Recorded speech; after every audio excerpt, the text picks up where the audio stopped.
दिल ने ये कहा है दिल से, मोहब्बत हो गई है तुमसे। मेरी जान मेरे दिल भर, थोड़ा इंतजार कर लो। जितना बेकरार हूँ मैं, खुद को बेकरार कर लो।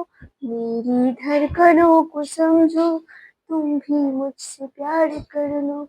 तुम भी मुझसे प्यार कर लो। नमस्कार दोस्तों, देखिए फिर से आप लोगों के लिए मोस्ट इम्पोर्टेंट सवाल जो कि बहुत ही जबरदस्त है। सवाल देखिए, पहला सवाल है, स्वतंत्र रूप से गिर रही एक वस्तु की गति, स्वतंत्र रूप से क्या हो रहा है, गिर रही एक वस्तु की गति किसका उदाहरण है? यह जो है किसका उदाहरण है?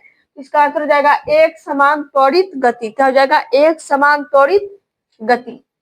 नेक्स्ट है, क्रमशः मिश्रण का बनना एक भौतिक परिवर्तन है। मिश्रण का बनना क्या है? एक भौतिक परिवर्तन है। जबकि एक यौगिक का बनना किसका परिवर्तन है? यौगिक का बनना किसका परिवर्तन है? योग देखिए, जब भौतिक परिवर्तन होता है इसे मिश्रण का बनना, मिश्रण जब बनता है तो यह एक भौतिक क्रिया है, लेकिन जब यौगिक बनता है तो यह क्या है? एक रासायनिक अभिक्रिया है। क्या है यह? रासायनिक अभिक्रिया है। नेक्स्ट है, पीएच पैमाने का उपयोग किसी विलयन के, पीएच पैमाने का उपयोग किसी विलयन के डैश स्तर को मापने के लिए किया जाता है। इसका आंसर हो जाएगा अम्लता या क्षारीयता। क्या हो जाएगा? अम्लता या क्षारीयता। नेक्स्ट है, परागकणों द्वारा निर्मित नर जनन कोशिका, परागकणों द्वारा निर्मित नर जनन कोशिका डैश विद्यमान मादा युग्मक के साथ संलयन करती है। इसका आंसर क्या हो जाएगा? बीजांड में। क्या हो जाएगा? बीजांड में। नेक्स्ट है, पादप कोशिकाओं में कोशिका भित्ति होती है। पादप कोशिका में जो है कोशिका भित्ति होती है, क्योंकि इसका आंसर हो जाएगा यह पादप की कोशिकाओं को विभिन्न प्रकार के बाहरी प्रभाव से बचते हैं। नेक्स्ट है, दाब का मात्रक क्या है? दाब का जो मात्रक क्या है? दाब का मात्रक है पास्कल। क्या है दाब का मात्रक? पास्कल। नेक्स्ट है, कौन सी परिघटना के कारण, कौन से परिघटना के कारण गर्मियों में सूती कपड़े पहने जाते हैं? तो सूती कपड़े क्यों पहनते हैं? वाष्पीकरण के लिए। किसके लिए? वाष्पीकरण के लिए। नेक्स्ट है, खाने का नमक आयनिक यौगिक है। खाने का जो नमक है वो क्या है? आयनिक यौगिक है। इसका आंसर हो जाएगा एक उदाहरण है। क्या है? एक उदाहरण है।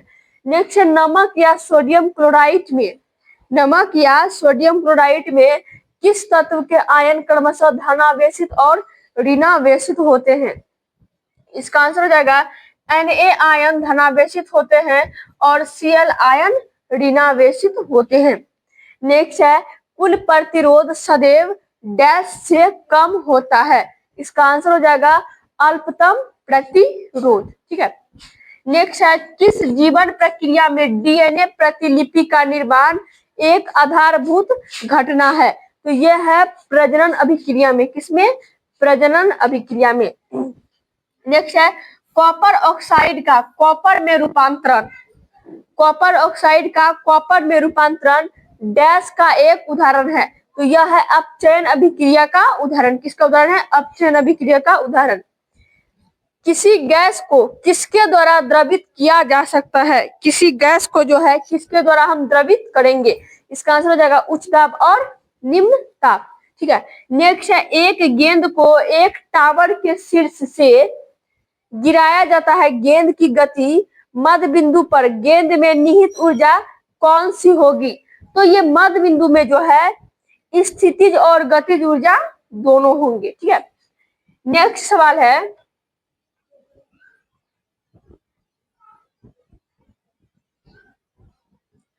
देखिए नेक्स्ट है,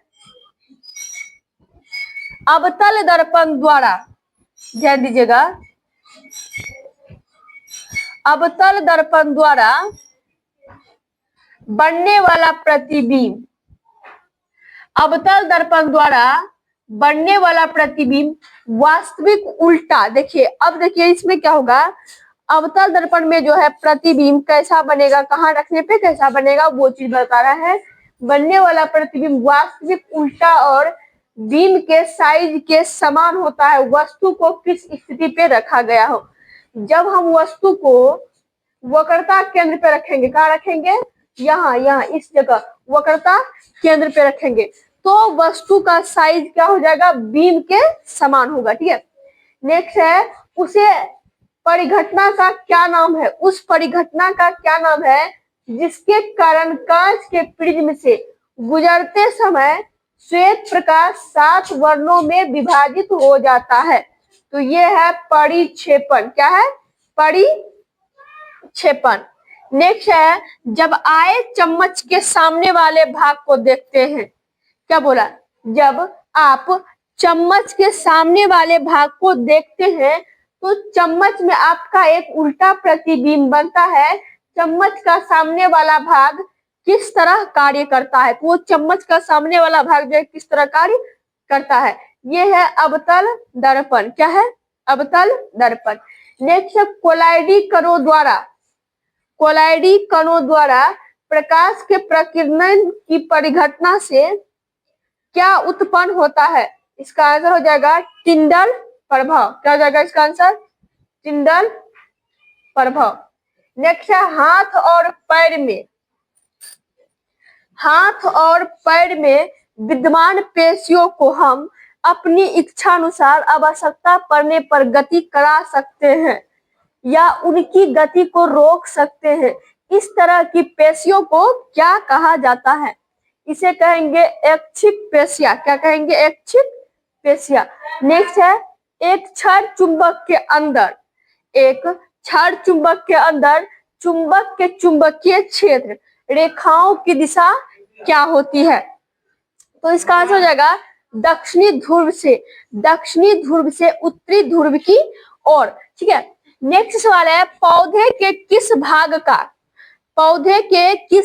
का उपयोग कायिक प्रवर्धन में किया जाता है, तो ये किया जाता है पत्तियां और तना में, जैसे हो गया ब्रायोफाइलम का पत्ती। ठीक है, नेक्स्ट है NI उत्प्रेरक की उपस्थिति में वनस्पति तेलों का हाइड्रोजनीकरण करने वाली रासायनिक अभिक्रिया क्या कहलाती है, तो ये हो जाएगा योग्य अभिक्रिया। क्या हो जाएगा, योग्य अभिक्रिया। नेक्स्ट है विल्सन उदर गुहा के बाहर अंडकोश में स्थित होते हैं क्योंकि शुक्राणु निर्माण के लिए किसकी आवश्यकता होती है, इसका आंसर हो जाएगा शरीर के सामान्य तापमान से कम तापमान, केवल शरीर के सामान्य ताप से कम तापमान। ठीक है, नेक्स्ट है मक्खन की परिक्षिप्त प्रावस्था क्या है, तो मक्खन की परिक्षिप्त अवस्था केवल द्रव है।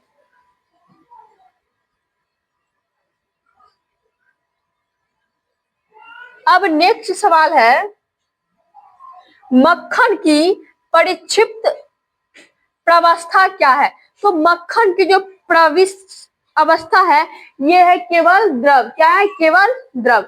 नेक्स्ट है कौन सी अंतःस्रावी ग्रंथि वृद्धि हार्मोन स्रावित करती है, इसका आंसर हो जाएगा पीयूष ग्रंथि। क्या हो जाएगा, पीयूष ग्रंथि। नेक्स्ट है घोंघे अपना लिंग परिवर्तन कर सकता है, घोंघा जो अपना लिंग को क्या कर सकता है, परिवर्तन कर सकता है, जो यह दर्शाता है कि लिंग डैश निर्धारित नहीं होता है। लिंग जो है वो अपना परिवर्तित कर सकता है, लेकिन फिर से बोला वह जो परिवर्तन कर सकता है यह क्या दर्शाता है, तो यह दर्शाता है आनुवंशिक रूप से। किसके रूप से, वो आनुवंशिक ही पीढ़ी दर पीढ़ी ये चलता आ रहा है कि घोंघे में क्या होता है, लिंग का निर्धारण होता है। यदि वीडियो अच्छा लगे तो वीडियो को लाइक कीजिए, शेयर कीजिए। यदि आप चैनल पे नए हैं तो चैनल को सब्सक्राइब करें। धन्यवाद।